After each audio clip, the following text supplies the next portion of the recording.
Hey guys, it's Max. How's everyone doing? Let's take a look at ULTY, YieldMax, and see what else we can get ourselves in the middle of. We'll start with the multiverse like we normally do. I noticed the only trade I think that Jay has that looks like it's new was Roku. Here's actually the positions.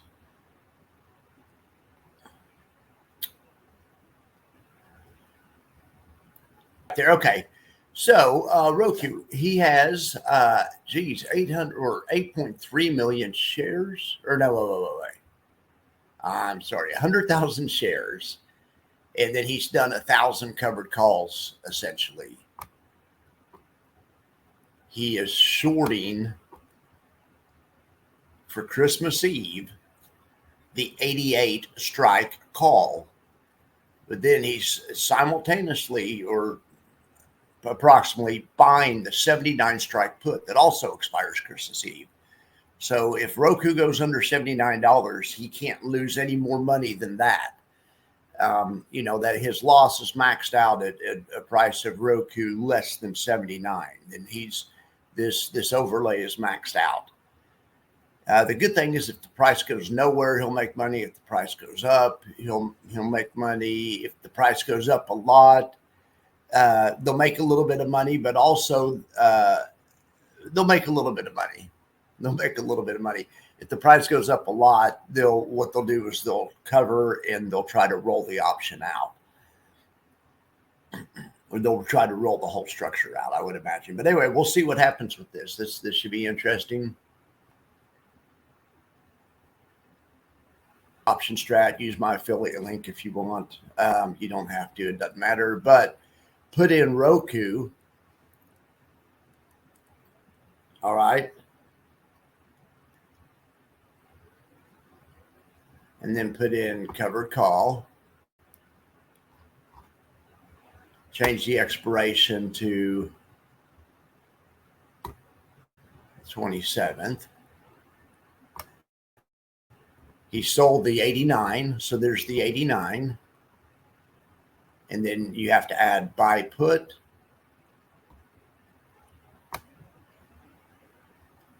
$79. And then all you have to do is you put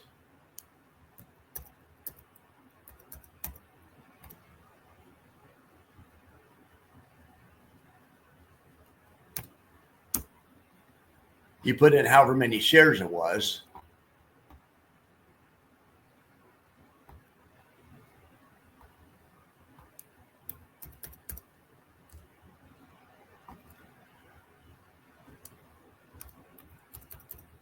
All right, and that's the structure. That's basically what Jay has on. So he can lose money. The fund can lose money down to a certain point. They can lose about 5% on this trade. Stock drops more than 5%. They can lose 400,000 on this trade. But that happens with the Roku price of a 5% drop. If Roku drops 10, 20, 30, 50%, they just lose this initial money. All right, we'll keep an eye on this trade.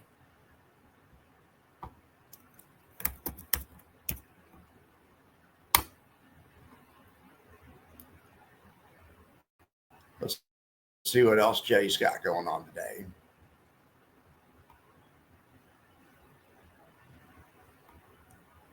Other than Roku, I believe the positions are all the same as yesterday's.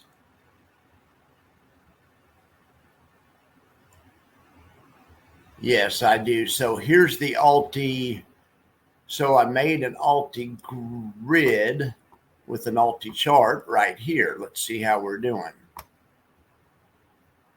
All right, the average stock or look at ULTY. Is ULTY really unchanged?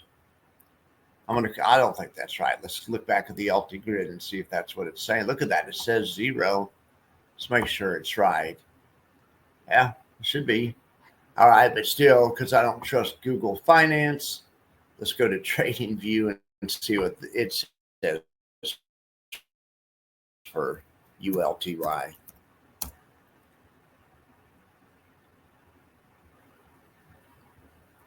It says up 11 bips, but who knows? Who knows? But I mean, it could be unchanged. Google Finance is delayed 20 minutes. I guess it could have been unchanged 20 minutes ago.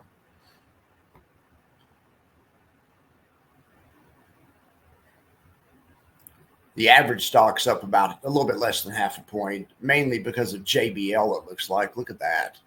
That's crazy. But you also have Micron, Soxel, which is leveraged semiconductors, Planeteer, NVIDIA, which is also up multiple points. So that's great to see. All right, good day in Alti land. Now let's check this. Let's check the index buffer report. All right, okay, well, Maxi is down today. Of course, it's leveraged Bitcoin exposure, so it's usually down about 50% more than the other Bitcoin stuff, indexes, whatever you want to call it. All right, USOI's killing it. Oil is up today. Riser's up today. That's good to see. All right, let's start over here in Spyland. Okay, in Spyland, the standout of the day is XVol, and you've got to love seeing that. That's because volatility is a little bit elevated. We're going to talk about volatility being a little bit elevated at the end of this report when we talk about Max's volatility metric, which, by the way, is still cautious because volatility has been elevated since last Thursday. Started sending off, warning signals, but nothing's happened yet. So it could be a false alarm. Anyway, but be that as it may, XVol has a built-in volatility hedge. Volatility's been popping a little bit. XVol's up today. Great job, XVol. But XVol also, they don't just pick the index. They do a replication strategy where they pick a number of stocks that are in the index, and they think this number of stocks is a subset of a lower number than the index. They think it's a fair representation and will do as well or better than the index. Also, maybe their replication strategy is going really well today. That's all. The guy that does that strategy is, that's a really interesting fund, XVol. There's a guy at Drawbridge Capital, and they do part of the data and part of the strategy, but then the volatility hedge, which is more the part I'm interested in, is done by the guy that owns it, the boss. His name's Rob. Rob and Tim are the two guys. I've had them on the show. XVol's it's a fascinating story, fascinating fund. Only has 7 million under management. It should have more, in my opinion. All right. Look at WDT getting all the upside. That's good to see. All right. In NASDAQ land, it looks like Triple QY, YMAG are the standouts today. Look at this. Triple QY is even beating Triple QT and YMAX, which it usually doesn't, and QDTE, which it usually doesn't. QDTE, the last 6 months of the year has been just freaking, it's been on fire. So, all right, over here in Russell land, look at the good old Defiance Fund, IWMY, beating the parent asset. So that's good to see. But we also have some good performance from Bali and IWMI, which is a good fund as well. From IWMI is from, gosh darn it, is that Curve Neos? It's the same people as SPY. Anyway, it's good steady fund. All right, so that's the index buffer report. Let's look at the single stock buffer report. All right, well, SMCI is up for once today. Look at NVIDIA. I like to see that, having been a recent purchaser of NVDY and also FEAT, which is a fund of funds that has NVDY in it. So that's great to see, but I just want all these to go up. Look at Tesla. Tesla's doing well, catching about 90% of that sweet upside. Other than that, though, you have Amazon pulling back a little bit. Coney pulling back for the first time in a while. We'll look at charts here in a little bit. I bet you that maybe Bitcoin's pulling back a little bit today. Snowy's been performing really well lately, but today it is outperforming on the downside. And it's not what you want to see, suboptimal. All right, so let's see. What else do we have to talk about? I spoke with Mike Venuto yesterday, but we decided just to do a live stream today. So we had a pre-interview yesterday we had a crazy conversation, but I got all my option nerd stuff out of the way with him yesterday. So you guys don't have to hear that. Anyway, I've eliminated it down to like the best, 5 or 10 questions. And that's what Mike and I are going to focus on today. But you can be expecting to hear a lot about Dorsey Wright, of course, but also a lot about some of Mike manages a lot of funds that are great funds that people don't talk about that much, like Riser, RISR. But there's a bunch of other ones. Tidal is a sponsor for a bunch of different companies that you might not even think. Anyway, we're going to talk about some of the unsung heroes and some of the funds we don't usually talk about also today, but be expecting a lot of Dorsey Wright content and a lot of YieldMax content. And yeah, I think it should be good. And it's going to be live. So, anything can happen. Who knows? Now, the pre-interview went really well. But anything can happen when it's live. So be looking for that today. It's at 5 my time, 4 Eastern. I believe there's 5 Eastern. I think it's 5 Eastern, which is, no, that's what it is. It's 5 Eastern, which is 4 my time. That's exactly what it is. All right. Well, be looking for that. Now let's see. I have other stuff to tell you guys about. Let's look at, I had something come across my email that I thought you guys might like. I'm trying to think which email it's in. It's in this email. All right. Granite shares. I got this yesterday. They finally released this damn YieldBoost product. If you guys remember, we talked about it before, but it's basically where they sell a put. It's a put selling fund. So it's like Defiance. They pick an asset they're bullish in and they just sell a daily put. Same thing Defiance does. And there's other funds that do it too. But now the only catch is these guys are going to sell a daily put on a leveraged Tesla ETF. I don't know which one they're going to use. But so they're, this is the first one that's done that is shorting against leverage. So in theory, a leveraged ETF's put ought to be more expensive because the ETF's leverage, the market makers know that. They price the puts more expensive because they have twice the daily move or 3 times the daily move potential, depending on how much leverage it is. Market makers know that, so they charge X amount more for the put. The theory is, though, you can, if you want to sell those puts, you can get X amount more. And you can make X amount more income also if you're willing to take on the risk. But just like any other put selling fund, as long as the market goes up or sideways, you should be fine. And so it's like anything else. It's a bullish bet on the market specifically, and really a bullish bet on Tesla. So if you weren't bullish on Tesla, you wouldn't do this. But if you were super bullish on Tesla and you wanted to yield, and TSLY and TSLP and the other funds out there weren't enough for you, I mean, this one could be the ticket. So anyway, the good news is I have the fund manager from this company, Will.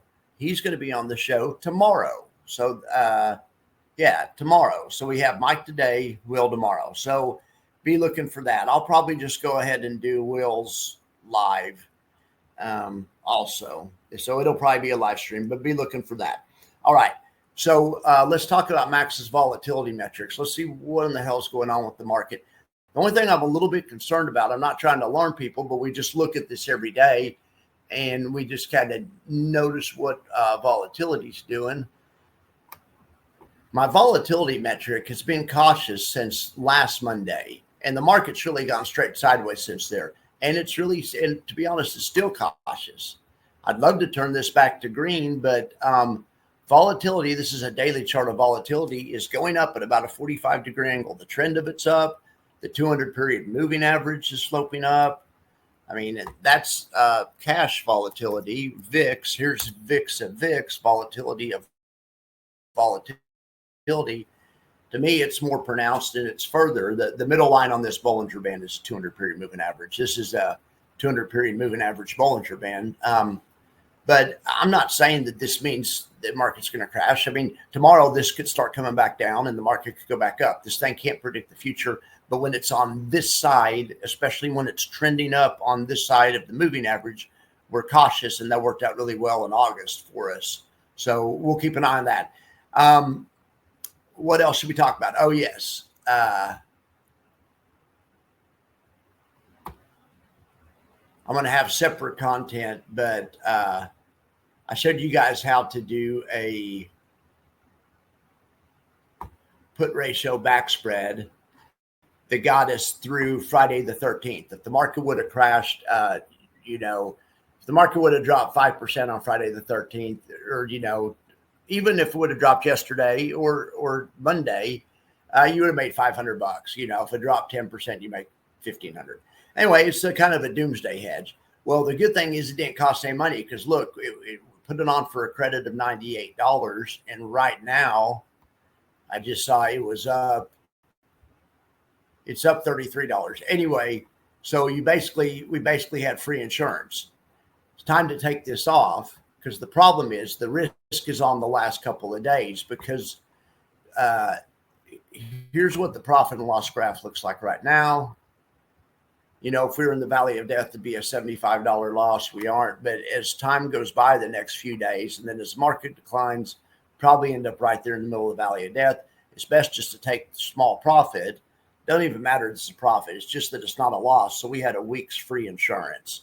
Try to do the same thing again. If the market stays sideways or keeps going up through the end of the year, hopefully this hedge won't cost us money, but we'll put on a new version of this trade. So if you guys like this trade, be looking for that. I'm going to have its own content on after this. All right. So I'm trying to think. I think that's all we have to talk about. So be looking for those live streams today and tomorrow. We have some good ones coming up. All right, guys. I appreciate you. Have a good day.